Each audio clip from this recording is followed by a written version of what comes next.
All right, 24 minutes before 9 here on the program. So I have got an FBI agent sitting opposite me. It's not often that you get to say something like that. So there's an FBI agent in the country to highlight the issue of gender diversity. Voviette Morgan is a special agent in charge of the criminal division at the FBI in Los Angeles. She's talking to students about how gender diversity in law enforcement can have tremendous benefits and a profound impact on the culture of policing. Morgan will lecture students at the Tshwane University of Technology who are pursuing careers in law enforcement. Let's have a chat to Voviette. Good to have you. Welcome to South Africa and welcome to Morning Live. Thank you. It's wonderful to be here. Yeah, so, okay, first of all, South Africans, you know, when we think of FBI, we think of movies. That's what we do, you know, because that's our sort of way of being introduced to what the FBI agents actually do and how it works. But talk to us about the actual job of an FBI agent. What is it that you guys do? It's just like the movies. It's as good as the movies? It's just like the movies. I tease sometimes. It's just like the movies, except I have to hum my own background music when I'm doing the job. But no, being an FBI agent, I've been in the FBI now for 22 years. And I tell you, it's one of the best jobs, I think, out there. And that's one of the reasons I'm here in South Africa and just why I try and be as visible as possible to introduce people to the FBI and what we do. I mean, we are a law enforcement and intel agency, and we have domestic and global responsibilities. Yeah, which is quite interesting because I only recently found out, and maybe other South Africans know this, but I think a lot don't know this, that there is a division of the FBI operating in South Africa. That is correct. We call it a legal attaché office. Yeah. And we, the FBI, have legal attaché offices in close to approximately 80 countries. As you can imagine, crime is global now, and criminals don't know boundaries. So we're here at the invitation of the host government, as we are in all the countries where we reside, and we help our partners, our local partners here with the mission. So when we talk about the different countries that you're in, do you specifically work on American issues, or is it for the actual country in question that you assist where you are needed? We only get involved in matters of U.S. interest. Okay. Yes, matters that involve U.S. persons, U.S. companies. Only matters that involve U.S. interest do we have a purview or jurisdiction over. Yeah. You know, I know that one of your big missions here is to talk about gender diversity. Yeah. When we talk about FBI and the FBI agency, what does it look like?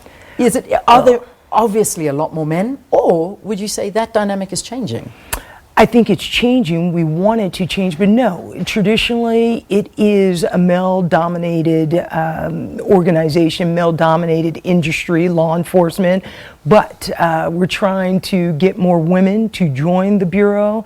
Right now, we have approximately 19% females in the Bureau. There's a long way to go. Have a long way to go. Long way to go. We have our work ahead of us, but we're doing some very specific things from a recruitment standpoint. And like I said, I think it's important for people to see people like myself that are in the FBI. Yeah. I mean, 22 years. That's a long time. And you talk to 19% now. I can only imagine what percentage you were sitting in 22 years ago. Must have been a lot less. What made you want to go into this kind of profession? You know what? As you can imagine, growing up in the African-American community in Los Angeles, which is where I'm from, you don't think I want to grow up and be an FBI agent. Yeah. And I happened to meet an FBI agent who pretty much recruited me in.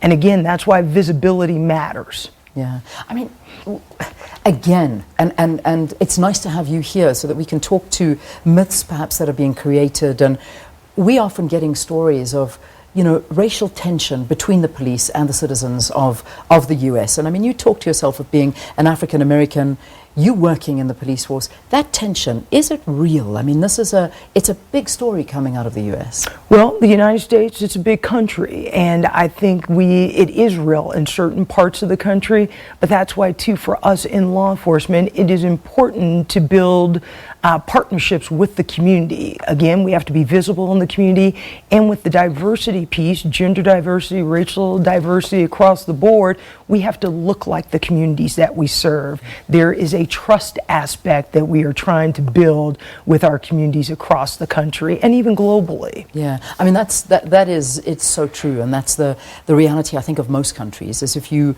look like your community, you think like your community, perhaps your treatment of the community will be better, and that's Absolutely. that's the real challenge I can imagine that you're going through. There must have been some amazing cases that you've worked on, a host of them. Your focus, I imagine, is more on white collar, or do you do a whole range of things? A whole range of things, dealing with white collar crime, everything from civil rights investigations, public corruption, financial institution fraud. I also oversee our violent crime program, organized crime, gangs, drugs, kind of the traditional FBI related matters. Yeah. I manage. I mean, even talk of, especially that you're based in Los Angeles, we talk about Hollywood. And I mean, I'm reading reports of how movies are used to launder money as well, mafia bosses, all of this stuff. So, I mean, your first answer was right. The FBI is like the movies. Well, it can be, but yeah, crime is all over. But we work closely with Hollywood too, because it's a great medium. As I sit here with you, it's a great medium in order to get our message out. So we do some consulting with partners in Hollywood because we want the message to be accurate. We want it to be a true reflection of who and what we are. Yeah. Getting back to my original point about the tensions and the issues, particularly with regard to the Black Lives Matter campaign, that is obviously something you speak to as well, and something that you feel very passionately, not only the gender equality, but also the Black Lives Matter. Sure, racial equality is significant, but again, all the communities we serve, the African American community, the Latino community, the Asian community, the Jewish community, across the board, our responsibility is to keep our community safe. And so we work and partner with those communities and do our best, again, to build trust where they don't meet us only in the time of a crisis. That's what we try to avoid. Yeah. You know, again, something that plagues the United States is, I think every single time you hear of another mass shooting in the United States, it brings into question the gun laws. And it is devastating. You know, in South Africa, I must say, our gun laws are, they're pretty strict, they're pretty tight in comparison to what you deal with. But this must make your job even more challenging when you have such relaxed gun laws. What are your standpoints on this?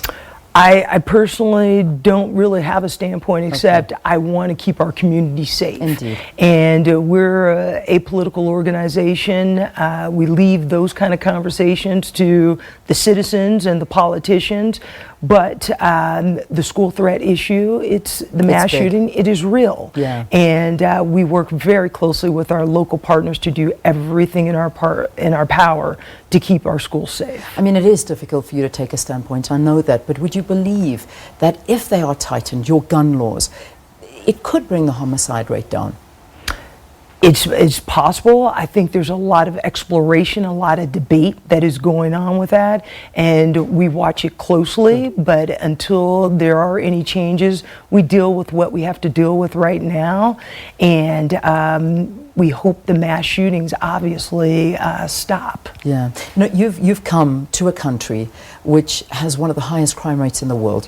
I'm sure you're fully aware of it as South Africa. We struggle with crime. It's a very, very big issue that we battle with on a daily basis. You're going into the university to lecture up and coming police officers and talk to them. What is the advice that you give them going in? Because you know, you're putting your life on the line as a police officer, and to protect the citizens of a country, but at the same time, you need that respect from the public as well. How do you get that balance? Yeah, I think what law enforcement now, and especially what we're trying to do in the FBI, is go from a reactive stance to a proactive stance, where we don't just want to react to the crime, we have to do that, but again, the proactive piece is education. And the proactive piece is engaging with our communities. But we're trying to combat that at every level. Do a lot of speaking at schools and universities, a lot with business communities to try and safeguard their systems and try to minimize or mitigate as much as we can potentially fraud that may exist, but we try and be proactive as much as we possibly can. Well, it's been a pleasure speaking to you. It really has been. Thank you for stopping by. You're heading off to TUT.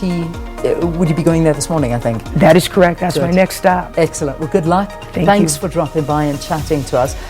Special agent in charge of the criminal division at the Federal Bureau of Investigation in Los Angeles, Voviette Morgan. She's going to give a lecture this morning at TUT, chatting to a lot of our up-and-coming police officers and those that are studying law enforcement in South Africa. All right, it's just gone 8:45. Let's take a break. We'll see you after this.